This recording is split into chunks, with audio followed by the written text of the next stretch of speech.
किसी को इतना अधिकार ना दे कि वो तुम्हें अपनी उंगलियों के इशारों पर नचाने लगे। दोस्ती करने का मन करे तो खुद से दोस्ती कर ले, मगर किसी दूसरे पर आंख बंद करके कदापि विश्वास ना करे। गलतियां करना इंसान का प्राकृतिक स्वभाव है। गलतियां करना बुरा नहीं है, क्योंकि गलतियों से ही इंसान सीखता है। लेकिन बार बार एक ही गलती को दोहराना जीवन की बर्बादी है। जो बीत गया उसे याद करके क्या फायदा। क्या खोया क्या पाया ये सब भूल जाओ। सोचो कि आगे आप क्या कर सकते हैं। समय थोड़ा ही सही, लेकिन इसका भरपूर फायदा उठाइए। बीते वक्त में की गई गलती को ना दोहराइए। बीता समय भले ही तकलीफ में गुजरा हो, उसे भूलने में कठिनाई होती है, लेकिन याद करके भी तकलीफ ही पाओगे। भूलने की कोशिश कीजिए और एक नई शुरुआत कीजिए। खुशी भीतर से आती है और इसे बाहर खोजने में अपना कीमती समय व्यर्थ ना गवाएं। जब आप भीतर से हार मान लेते हैं, तब आपके असफल होने की संभावना बढ़ जाती है। हमारे जीवन में सकारात्मक विचारों की बहुत बड़ी भूमिका होती है। सकारात्मक विचार हमेशा सकारात्मक चीजें बनाती है। अपनी कामयाबी का सपना देखिए।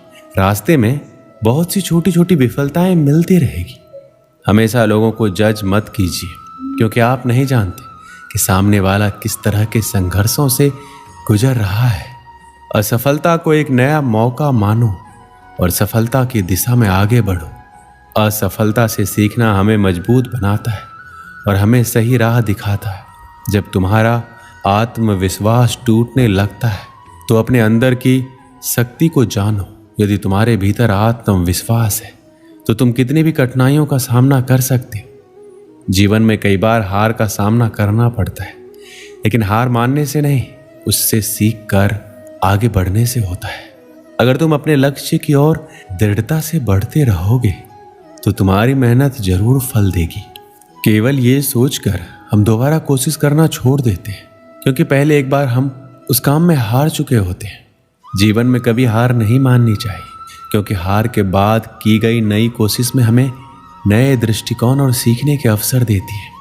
आप जैसे हैं बेहतर है। किसी के कहने पर या किसी को दिखाने के लिए खुद को बदलने की कोशिश नहीं कीजिए। हमारा मन बहुत ही चंचल है। अभी यहाँ तो कुछ पल बाद कहाँ होगा कहना मुश्किल है। आज हम किसी के प्रशंसक हैं तो कल किसी दूसरे के प्रशंसक हो सकते हैं, क्योंकि हमारा मन भटकने का आदी हो चुका है।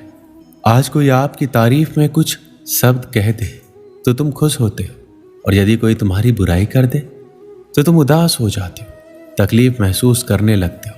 ये सब इसलिए होता है क्योंकि तुमने अपनी जिंदगी का रिमोट दूसरे के हाथों में सौंपा हुआ है, जो तुम्हें अपनी उंगलियों पर नचा रहा है।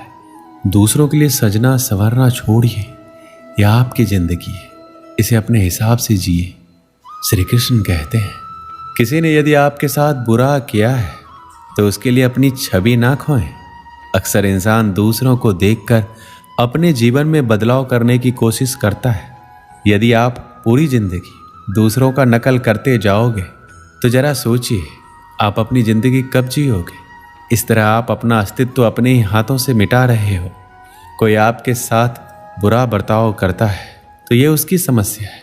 आप अपनी छवि कभी भी खराब नहीं कीजिए। यदि आपको लगता है कि कोई आपके साथ बुरा बर्ताव करता है या आपको गलत कहता है, तो बिल्कुल आसान है कि आप उसे अनदेखा कर दें, उस पर ध्यान ना दें और उस व्यक्ति का साथ छोड़ दीजिए।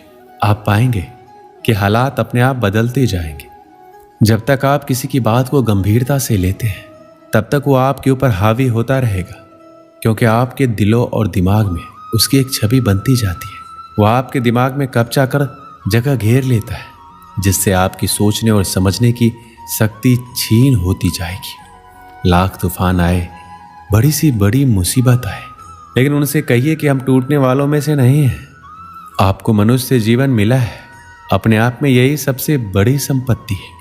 ईश्वर का धन्यवाद कीजिए और इस अवसर का लाभ उठाइए।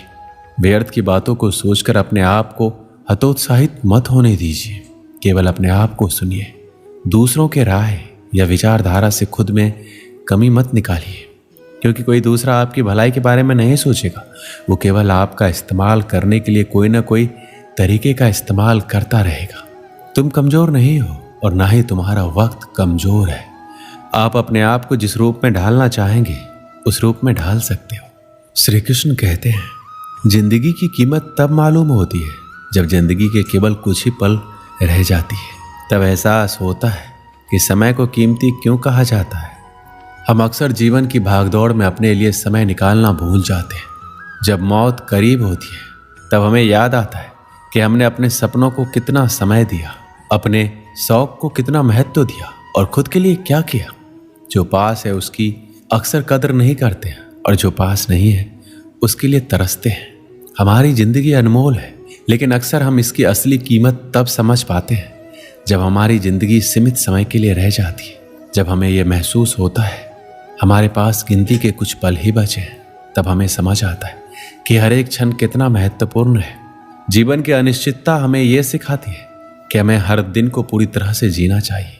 हम अक्सर भविष्य की चिंताओं में उलझकर वर्तमान को नज़रअंदाज कर देते हैं, लेकिन जब हमें यह एहसास होता है कि हमारे पास सीमित समय है तो हमें वर्तमान का महत्व समझ आता है। जीवन के आखिरी पलों में हमारी आंखों में दुख के नहीं बल्कि खुशी के आंसू छलकने चाहिए। हमें गर्व होना चाहिए कि हमने अपने जीवन के पलों का भरपूर आनंद लिया और हर क्षण को जी भर कर जिया। जीवन के अंत में हमें इस बात का संतोष होना चाहिए कि हमने किसी का दिल नहीं दुखाया, बल्कि सबके साथ खुशियां बांटने में सफल रहे। हमारे जीवन की सच्ची सफलता यही है कि हम दूसरों के जीवन में खुशी और सकारात्मकता ला सकें।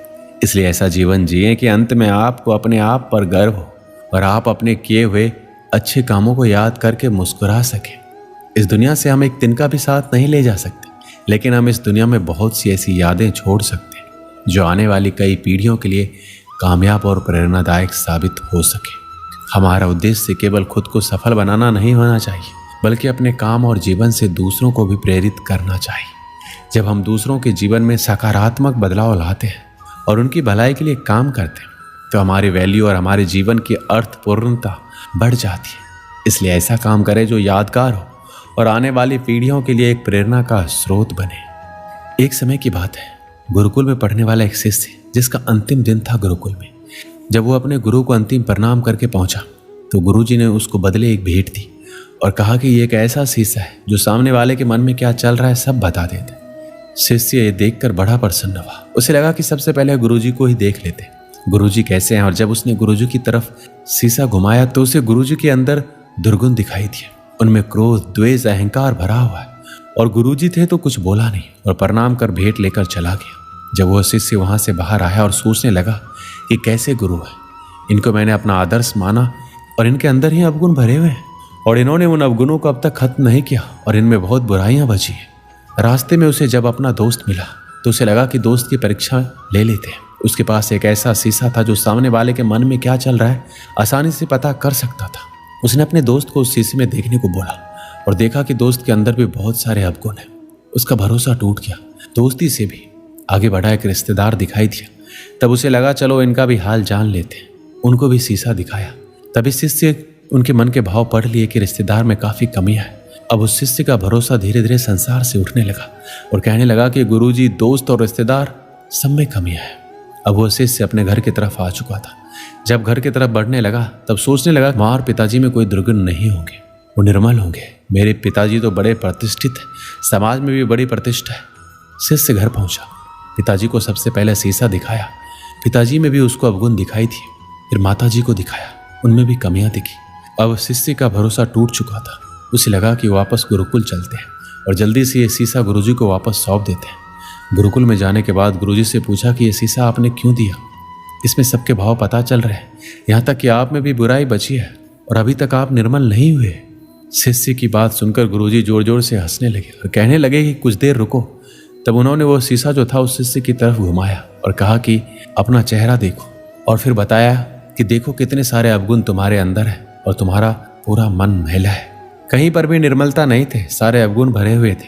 तब गुरुजी ने शिष्य से कहा, ये शीशा तुम्हें इसलिए दिया था कि तुम अपने आप को देखो, अपनी बुराई और अवगुणों को नष्ट करो, एक अच्छा इंसान बनो। और तुमने पूरा दिन निकाल दिया कि किसमें क्या भरा हुआ है ये देखने में, जबकि ये नहीं देखा कि मेरे अंदर कितनी बुराई भरी है। इस कहानी से हमें क्या सीख मिलती है कि हमें सबसे पहले अपने अंदर के अवगुणों को खत्म करना चाहिए। ऐसा करने पर दुनिया अपने आप निर्मल बन जाएगी।